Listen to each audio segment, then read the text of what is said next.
lightning and the thunder is louder. Number 3. What happens to Grandpa's van when the wind hits the van? Grandpa's van bounces on the ground and hits a rock and goes to the cliff.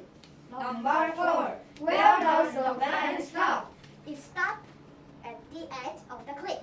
Number 5. What does Grandpa do with his umbrella to take the electricity from the lightning? He ties the wire to his umbrella and turns clock to put his umbrella on top or roof. Bye.